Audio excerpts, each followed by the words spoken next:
أعوذ بالله من الشيطان الرجيم. بسم الله الرحمن الرحيم. قل أعوذ برب الناس ملك الناس إله الناس من شر الوسواس الخناس الذي يوسوس في صدور الناس من الجنة والناس. سورۃ الناس اور سورۃ الفلق دونوں چونکہ ایک ہی وقت میں نازل ہوئی تھی، شان نزول بڑی تفصیل کے ساتھ سورۃ الفلق میں آ گیا تھا۔ سورۃ الناس کی بھی تفسیر میرے کمزور سے علم کے مطابق آ گئی تھی۔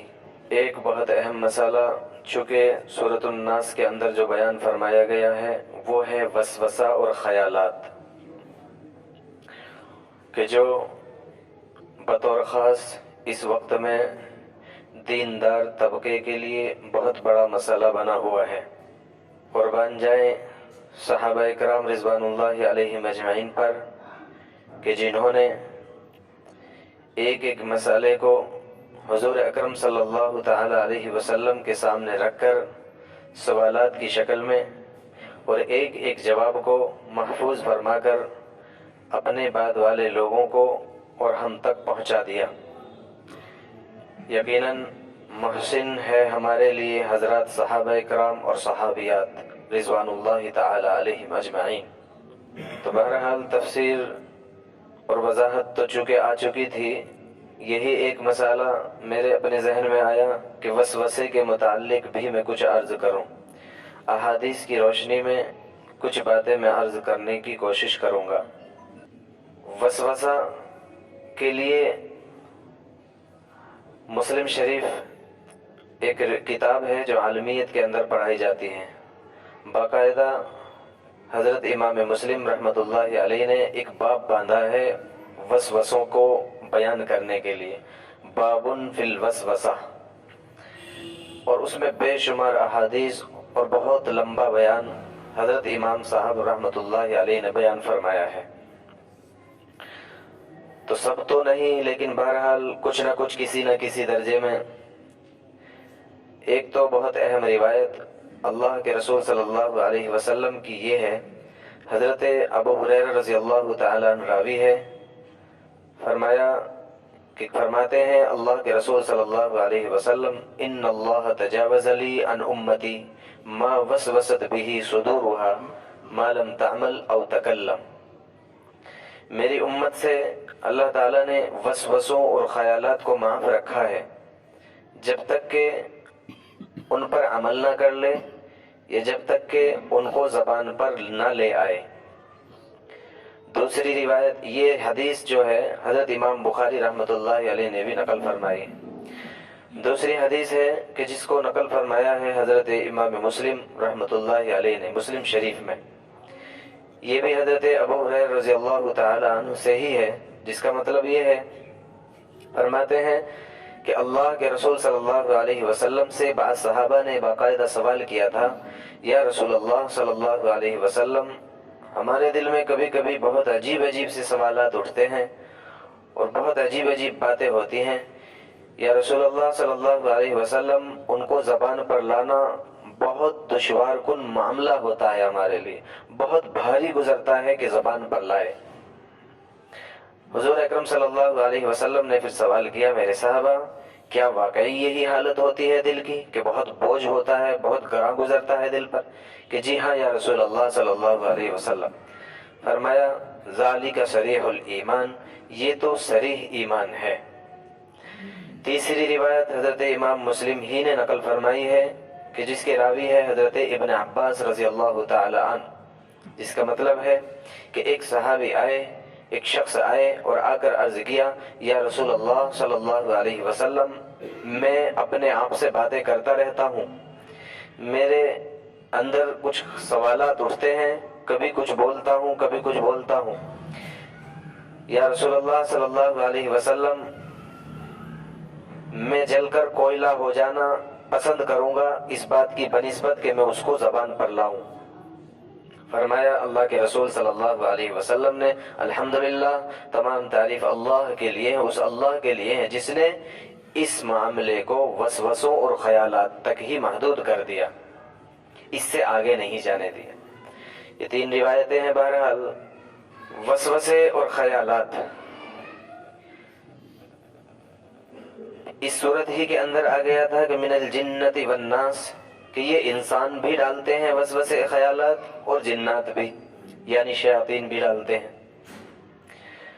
انسانوں کا تو معاملہ چونکہ آ گیا تھا کہ انسانوں کا تو علاج یہ بتا دیا گیا ادفع باللتی ہی احسن فاذا الذی بینک وبینہ عداوہ کأنہ ولی حمیم، ان کے ساتھ اچھے سے رہنا، سلوک کرنا اچھے سے شروع کر دو تو وہ جو ہے آپ کے ساتھ اچھے سے رہنے لگیں گے، آپ کے دشمن بھی آپ کے دوست بن جائیں گے آپ جب اچھے اخلاق سے رہو گے۔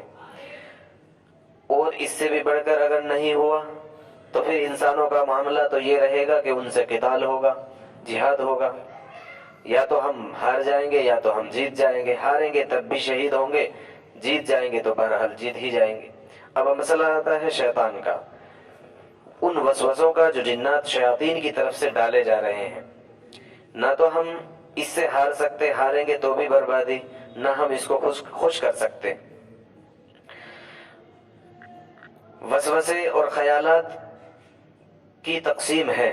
وسوسے کئی طرح کے ہیں۔ سب سے پہلے تو وسوسے معلوم کر لیتے ہیں، جان لیتے ہیں، اس کے بعد اس کا علاج۔ وسوسے کی ایک قسم ہے کہ جس کا تعلق ایمانیات سے ہے، بچپن سے ہم پڑھتے آ رہے ہیں اور سنتے آ رہے ہیں آمنت باللہ وملائکتہ وکتبہ ورسلہ والیوم الآخر والقدر خیرہ وشرہ من اللہ تعالی والبعث بعد الموت، کہ میں ایمان لایا اللہ پر، اس کے فرشتوں پر، اس کی کتابوں پر، اس کے رسولوں پر، اور اچھی اور بری تقدیر پر، اور قیامت کے دن پر، بعض بعد الموت پر۔ اللہ کے اوپر ایمان لانے کا مطلب، اللہ کے اوپر ایمان لانے کے 2 مطلب ہیں۔ اللہ پر ایمان 2 طرح سے لایا جائے گا۔ ایک تو اللہ کی ذات کا اقرار کرنا ہے، اللہ ہے، اللہ کے وجود کا اقرار کرنا، اللہ کے وجود پر ایمان لانا۔ بہت ساری جماعتیں، بہت سارے لوگ ہیں دنیا کے اندر کہ جو اللہ کے ہونے ہی کے منکر ہیں، کہ کوئی اللہ نہیں ہے، کوئی نہیں ہے، یہ ایسے ہی ایک سسٹم بنا ہے اور یہ سسٹم چل رہا ہے۔ تو سب سے پہلے تو اللہ کے وجود کا اقرار کہ نہیں، اللہ ہے، اللہ جل جلالہ کا ایک وجود ہے۔ اس کے بعد دوسرے نمبر پر ایمان اللہ کے اوپر لانے کا یہ مطلب ہوگا کہ اللہ کو اس کی تمام صفات کے ساتھ میں ماننا۔ 99 ناموں کے اندر اللہ تبارک و تعالیٰ کی کچھ خاص صفتیں ارشاد فرمائی گئی ہیں، وہ 99 نام، 99 صفتیں ہیں اللہ جل جلالہ کی، ان تمام صفتوں کے ساتھ میں اللہ کو اللہ ماننا۔ اللہ کامل القدرت ہے، اللہ شیء قدیر ہے، اللہ سمیع ہے، اللہ خبیر ہے، اللہ لا الہ الا هو واللہ الذی لا الہ الا هو عالم الغیب والشہادہ، غیب کا جاننے والا، موجود کا جاننے والا، اندھیرے کے اندر کیا ہو رہا ہے اس کا جاننے والا، چھپے کا جاننے والا، کھلے کا جاننے والا، دلوں کے اندر کے بھیدوں کا جاننے والا، زبان پر آنے والی باتوں کے جاننے والا، ہر ایک چیز کی جو اللہ کی جو صفات ہے وہ ساری کی ساری صفات کے ساتھ اللہ کو ماننا ہے۔ اب اگر کوئی شخص ذرہ برابر بھی اس کے اندر گڑبڑ کرے گا تو یہ وسواس ڈالے گا، وسوسے ڈالے گا۔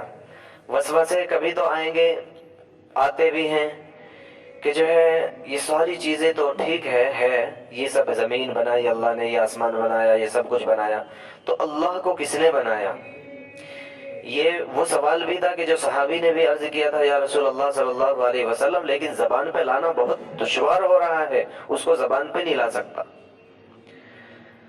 تو اگر معاملہ یہی ہے کہ یہ بات آ گئی ہے، وسوسوں میں ہے، وسوسے آ گئے ہیں، تو پھر وسوسہ وسوسے ہی تک رہے، زبان پہ نہ آئے، اور اس زبان تکلم یا یہ کہ عمل، نہ تو وہ عمل میں ہو اور نہ ہی اس کے اوپر جو ہے بات کرنا شروع کر دے۔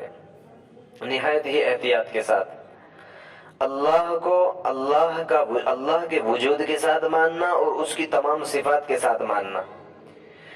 سارے کاموں کو بنانے والا اللہ ہے، اولاد کا دینے والا اللہ ہے، بارش کا برسانے والا اللہ ہے۔ اللہ اسباب کے ساتھ بھی کر سکتا ہے، اللہ بغیر اسباب کے بھی کر سکتا ہے۔ اللہ نے بغیر اسباب کے حضرت آدم علیہ الصلوۃ والتسلیم کو بنا دیا۔ اللہ تعالیٰ نے بغیر باپ کے سبب ہوتے ہوئے حضرت عیسیٰ علیہ الصلوۃ والتسلیم کو لا کر کے دنیا میں دکھا دیا، تو تمام صفات کے ساتھ۔ دوسرا نمبر ہے آمنت باللہ و ملائکتہ، فرشتوں پر ایمان۔ اللہ کے فرشتوں پر اس اعتبار سے ایمان لانا کہ فرشتے وہ ہیں کہ جو اللہ کے حکم جب ان کو آ جاتا ہے تو وہ اس میں گڑبڑ نہیں کرتے ہیں۔ لا یعصون اللہ ما امرہم ویفعلون ما یؤمرون، وہ نہ تو اللہ کی نافرمانی کرتے ہیں اور جب ان کو کوئی حکم دیا جاتا ہے اس حکم کے اوپر تعمیل حکم کرتے ہیں۔ وہ اللہ کے فرشتوں پر اس اعتبار سے ایمان لانا ہے کہ اللہ کے فرشتے ایک اعتبار سے اللہ کے سسٹم سے جڑے ہیں، وہ افراد ہیں کہ جو اللہ کا جو سسٹم ہے، اللہ کا جو یہ تخلیق دیا ہوا ایک نظام ہے، اس نظام کو چلانے میں اللہ نے کچھ ذمہ داریاں کچھ فرشتوں کو دی ہوئی ہے۔ تو ایک طرح سے وہ اس سسٹم کے افراد ہے۔ وہ ایسی مخلوق ہے کہ جو نورانی مخلوق ہے، وہ ایسی مخلوق ہے کہ جو نافرمانی اور معصیت سے بالکل الگ ہے اور وہ بالکل معصیت نہیں کرتے ہیں۔ فرشتوں پر ایمان، کتابوں پر ایمان۔ توریت شریف اللہ تعالیٰ نے حضرت موسیٰ علیہ الصلوۃ والتسلیم کو عطا فرمائی، زبور حضرت داؤد علیہ الصلوۃ والتسلیم کو عطا فرمائی، انجیل حضرت عیسیٰ علی نبینا علیہ الصلوۃ والتسلیم کو عطا فرمائی، قرآن شریف اللہ کے آخری پیغمبر حضرت محمد الرسول اللہ صلی اللہ علیہ وسلم کو عطا فرمائی گئی ہے۔ یہ چار کتابیں بڑی ہیں، چونکہ آخری پیغمبر حضرت محمد الرسول اللہ صلی اللہ علیہ وسلم ہے، اس کے بعد کوئی پیغمبر اور نبی آنے والا نہیں ہے۔ اللہ کے فرشتوں کے اوپر اللہ کے رسولوں کو رسول اور نبیوں کو نبی مان کر کے ان کی نبوت پر ایمان لانا، ان کی رسالت کا ایمان لانا۔ کسی بھی ایک چیز کے اندر ذرہ برابر بھی اگر گڑبڑ ہوئی، آمنت باللہ و ملائکتہ و کتبہ، ذرہ برابر بھی اگر گڑبڑ ہوگی تو برداشت نہیں کیا جائے گا۔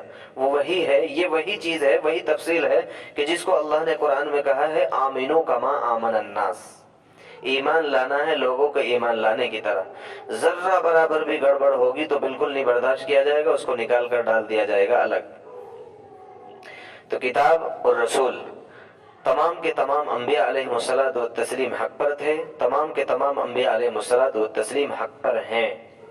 اسی طور پر ہر ایک چیز کے اندر اللہ، ابھی کسی آدمی کے سامنے کچھ مسئلہ آ جاتا ہے، بخار آیا، کوئی معاملہ آیا، کوئی بیماری آئی، کوئی مسئلہ آیا، اب یہ نہ ہو کہ اگر یہ ہوتا تو یہ ہوتا، اب یہ نہیں ہونا چاہیے۔ اب ایمان والے کا معاملہ یہ ہے کہ بس اللہ نے جو مقدر رکھا تھا، ظاہری اسباب جہاں تک اپنا سکتے تھے، اپنا سکتے ہیں، اپنائیے۔ اس کے بعد اللہ تعالی شانہ کا پھر بھی جب فیصلہ آ گیا ہے کوئی، تو بس ٹھیک ہے، اب آمنا وصدقنا۔ اللہ تعالیٰ کا چونکہ فیصلہ یہی تھا، اللہ نے جو خیر پہنچانی تھی وہ خیر پہنچ گئی ہے، اللہ نے جو شر پہنچانا تھا وہ پہنچ گیا ہے۔ اچھی اور بری تقدیر پر اللہ کے اوپر ایمان لانا، آخرت کے دن پر ایمان لانا، تو یہ ساری کی ساری چیزیں وہ ہیں جس کے اعتبار سے یہ جو شیطان ہے، چونکہ دشمن ہے، وہ وسوسے ڈالے گا ہر اعتبار سے۔ کبھی وہ اللہ کے بارے میں ڈالے گا، کبھی اللہ کے فرشتوں کے بارے میں ڈالے گا، کبھی کتابوں کے بارے میں ڈالے گا، کبھی دوسرے جو ہے قرآن کے مضمونات کے بارے میں ڈالے گا کہ اس میں یہ آیت جو ہے شاید بڑھا دی گئی ہو، شاید یہ کر دیا گیا ہو، شاید ایسا ہو گیا ہو۔ کبھی احادیث کے بارے میں ڈالے گا، کبھی دوسری چیزوں کے بارے میں، قیامت کے بارے میں ڈالے گا، پتہ نہیں ہوگی کہ نہیں ہوگی، کیا ہوگا، کب ہوگا، کیسا ہوگا، جنت کہاں ہوگی، کیسے ہوگی، کیا ہوگا بھی یا نہیں ہوگا، جہنم کا کیا معاملہ ہوگا۔ ہر ایک اعتبار سے وہ وسوسے ڈالے گا۔ وسوسے کافروں کے دلوں کے اندر نہیں ڈالے جاتے، وسوسے تو ایمان والوں کے ذہنوں میں ڈالے جائیں گے۔ بہت سارے نوجوان یہ سوال بھی کرتے ہیں، آتے ہیں اور یہ سوال کرتے ہیں کہ بڑے عجیب عجیب وسوسے آتے ہیں، خیالات آتے رہتے ہیں، خیالات آتے رہتے ہیں، بہت عجیب خیالات ہوتے ہیں، اور واقعی جب جب سوال کیا جاتا ہے کہ بتائیے کیا باتیں آتی ہیں، تو یہی ان کا جواب ہوتا ہے الحمدللہ کہ جو ہے واقعی زبان پر نہیں لا سکتے۔ تو اگر اللہ کی قسم اگر معاملہ یہی ہے تو پھر اللہ کی تعریف ہے اس بات پر کہ اللہ تعالیٰ نے زبان پر لانے سے ہمیں روک دیا ہے۔ اگر یہ دو باتیں ہمارے دل کے اندر پیدا ہو رہی ہے، ایک تو وسوسے آ رہے ہیں، دوسرے نمبر پر ہمارے اندر ایک گرانی محسوس ہو رہی ہے، دونوں کی دونوں باتیں دلالت کرتی ہے اس بات پر کہ ہمارے اندر الحمدللہ ایمان ہے۔ ایمان ہونے ہی کی بنیاد ہے کہ وسوسے آ رہے ہیں۔ کیونکہ حاجی امداد اللہ مہاجر مکی کے پاس ایک شخص جب آیا تھا، اس نے سوال کیا تھا کہ عجیب عجیب سوالات آتے رہتے ہیں حضرت، کیا کروں؟ تو فرمایا تھا کہ جہاں مال ہوتا ہے چور وہیں آتا ہے، جہاں مال ہوتا ہے چور وہیں آتا ہے، جہاں مال نہ ہو وہاں چور کیوں آئے گا؟ حضرت مفتی محمود الحسن رحمۃ اللہ علیہ جنگ آزادی سے پہلے کی بات ہے، مزار العلوم کے اندر آپ قیام فرما تھے، ایک شیعہ عالم اور ایک شیعہ شخص وہاں پر آیا تھا آپ کے پاس، کچھ بڑے عجیب عجیب بہرحال اس کے سوالات تھے، اعتراضات تھے، انہی سوالات پر بات کرنے کے لیے آپ نے وہاں پر قیام فرمایا، مہمان کے طور پر بہرحال وہ رہا۔ اس کے جو سوالات تھے، ایک سوال اس نے یہ کیا تھا کہ اس وقت میں قادیانیت کا بہت بڑا زور چلا ہوا تھا، عروج پر تھا، اور لوگ جو ہے قادیانی ہو رہے تھے، ہمارے ہی لوگ۔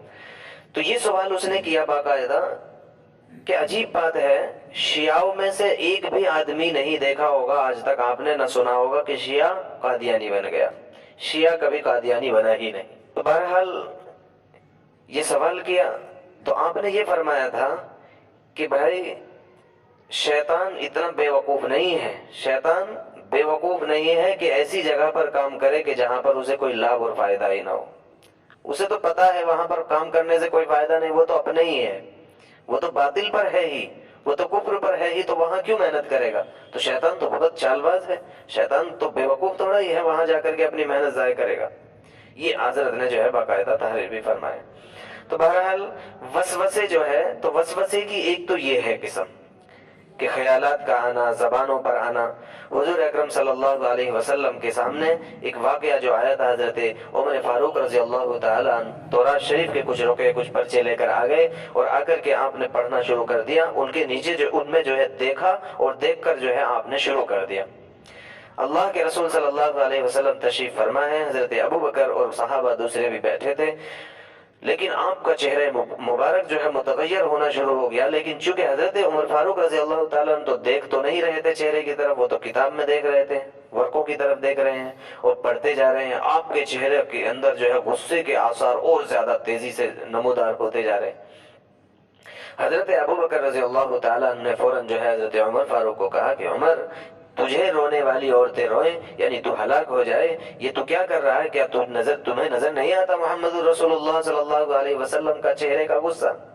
تو فوراً آپ نے جو ہے نگاہ اٹھائی، آپ کے چہرے کی طرف دیکھا اور فرمایا اعوذ باللہ من غضب اللہ ومن غضب رسولہ، رضیت باللہ ربا وبالاسلام دینا وبمحمد صلی اللہ تعالی علیہ وسلم نبیا، کہ میں اللہ کی پناہ چاہتا ہوں اللہ کے غضب سے، اللہ کے رسول کے غضب سے، میں راضی ہوں اللہ کو رب ماننے کے لیے، میں راضی ہوں اسلام کو دین ماننے کے لیے، میں راضی ہوں محمد الرسول اللہ صلی اللہ علیہ وسلم کو اپنا نبی اور رسول ماننے کے لیے۔ بہرحال آپ نے اس کے بعد فرمایا اللہ کی قسم اگر آج حضرت موسیٰ علیہ الصلوۃ والتسلیم بھی آ جائے تو ان کی بھی اگر کوئی تقلید کرے گا، ان کی بھی اگر کوئی اقتداء کرے گا تو وہ گمراہ ہوگا۔ اور آپ نے فرمایا اللہ کی قسم اگر حضرت موسیٰ علیہ الصلوۃ والتسلیم بھی موجود ہو، انہیں بھی میری ہی اتباع کرنی ہوگی۔ بہرحال اسی طور پر ایک واقعہ اور تحریر فرمایا گیا ہے، محمد ابن سیرین رحمت اللہ علیہ بہت بڑے عالم گزرے ہیں، خواب کے علم کے تعبیر کے جو ہے عالم ہیں، بہت بڑا علم اللہ تعالیٰ نے ان کو عطا فرمایا تھا۔ بہرحال ایک شخص آیا ان کے پاس، غلط فرقے کا آدمی تھا، مطلب گمراہ فرقے کا آدمی تھا۔ اس نے دو آدمی آئے، آ کر کے انہوں نے کہا کہ حضرت ہم آپ کو ایک حدیث سنانا چاہتے ہیں۔ آپ نے فرمایا کہ مجھے نہیں سننا۔ بہرحال انہوں نے پھر درخواست کی کہ نہیں مجھے نہیں سننا، کہ اچھا حضرت اجازت یہ دے دیجئے کہ ایک آیت ہم پڑھیں گے آپ کے سامنے اور ہم چلے جائیں گے۔ آپ نے فرمایا بالکل نہیں سننا، اور یہ بتاؤ اب تم جاتے ہو یا میں چلا جاؤں یہاں سے؟ بہرحال وہ چلے گئے۔ اب لوگوں نے معلوم بھی کیا تھا حضرت وہ تو پڑھنا ہی تو چاہ رہے تھے، قرآن کی ایک آیت پڑھ دیتے، سن لیتے آپ۔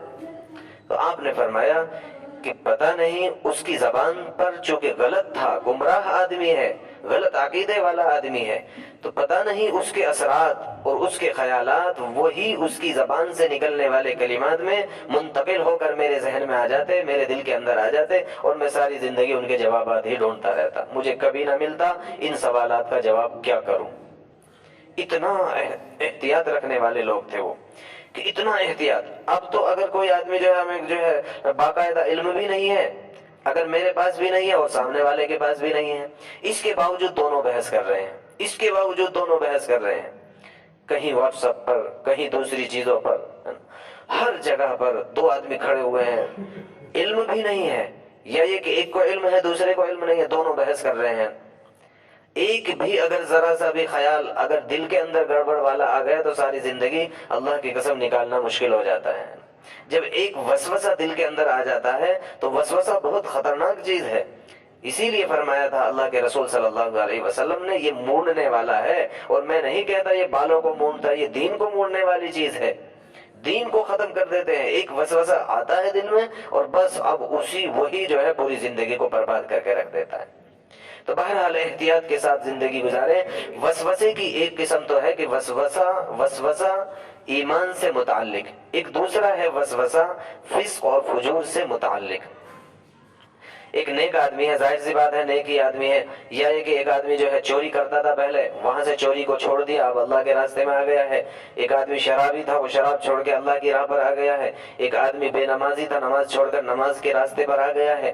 بے دین تھا، دین کے راستے پر آ گیا۔ اب اس کے دلوں میں اور زیادہ طوفان اٹھتے ہیں کہ مال آیا ہوا ہے، چلو آج تو ہاتھ صاف کر لیا جائے، آج تو فلاں کام کر لیا جائے، آج تو موقع ہے شراب پی لی جائے، آج تو موقع ہے غلط طریقے سے غلط نگاہ اٹھا لی جائے، کوئی عورت جا رہی ہے اس کی طرف دیکھ لیا جائے، زنا کا معاملہ آ رہا ہے، فلاں کا موقع بھی موجود ہے۔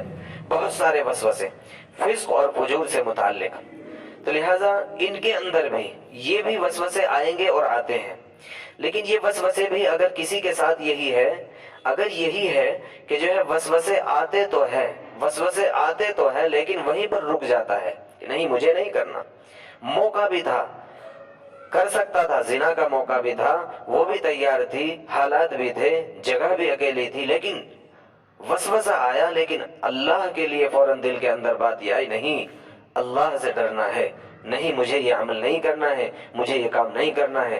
تو اب اللہ تعالیٰ شانہ واقعی اس پر معاف کرنے والے ہیں۔ یہی ہے وہ وسوسے جو وسوسوں تک رہتے ہیں اور اس پر بات بھی نہیں کرتا اور اس پر عمل بھی جاری نہیں کرتا۔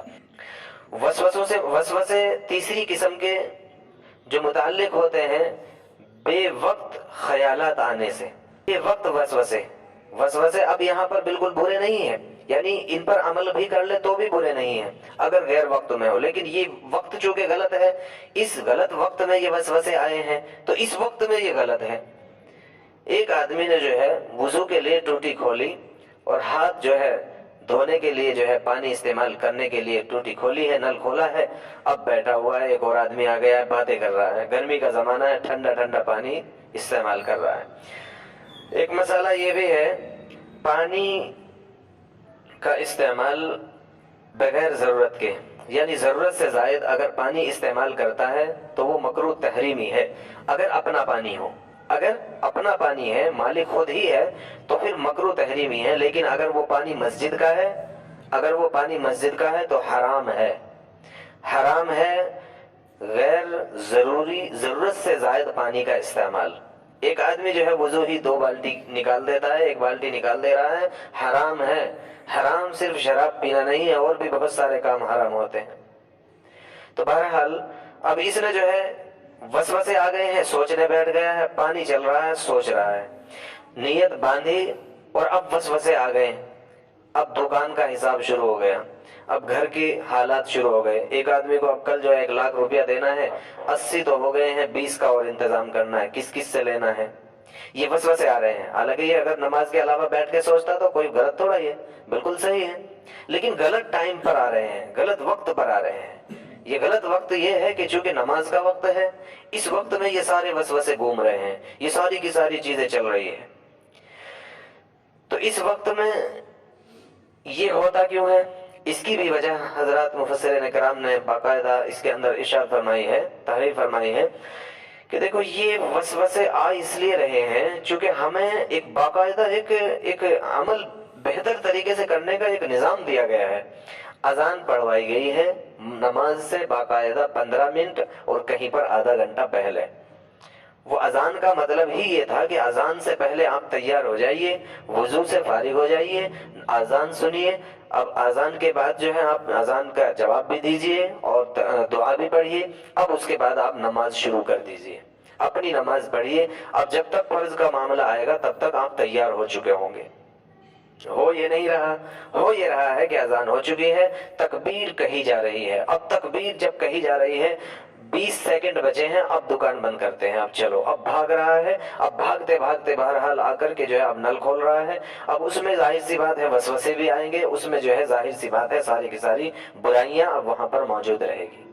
فرماتے ہیں کہ وسوسوں کو لانے کے لیے بہت بڑی مددگار یہ بات ثابت ہوتی ہے کہ فضول خرچی کرنا پانی میں بہت وہ بندہ کہ جو پانی کو فضول خرچی استعمال کرتا ہے، فضول خرچی کرتا ہے پانی کے اندر، اس شخص کے اندر وسوسے زیادہ آتے ہیں، اس شخص کے اندر یہ بیماری اور بہت زیادہ بڑھ جاتی ہے.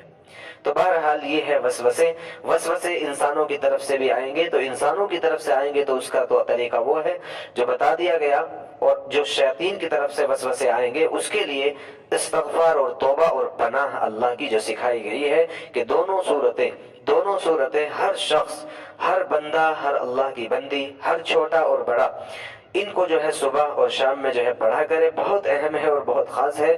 فرمایا گیا ہے قل هو اللہ احد بھی اس کے ساتھ ملا لیں، اور یہ دونوں صورتیں آخر کی قل اعوذ برب الفلق قل اعوذ برب الناس ہر نماز کے بعد پڑھنے کا بھی عمل بنا لیں.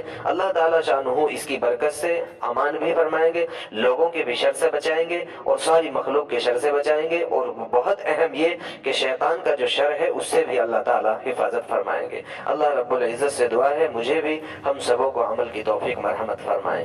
قل اعوذ برب الناس فرما دیجئے میں پناہ میں آیا لوگوں کے رب کی، ملک الناس لوگوں کے بادشاہ کی، لوگوں کے معبود کی. اللہ کی 3 صفتیں ارشاد فرمائی گئی ہے. رب وہ ہے کہ جو رب بھی ہو اور بادشاہ بھی ہو اور معبود بھی ہو ایک ہی وقت میں. من شر الوسواس الخناس اس کے شر سے کہ جو پھسلاتا ہے اور چھپ جاتا ہے. الذی یوسوس فی صدور الناس جو وسوسے ڈالتا ہے لوگوں کے دلوں میں، جنات میں سے اور لوگوں میں سے. سبحان اللہ وبحمدہ سبحانک اللہم وبحمدک ونشہد ان لا الہ الا انت ونستغفرک ونتوب الیک. سبحان ربک رب العزت عما یصفون وسلام علی المرسلین والحمد للہ رب العالمین.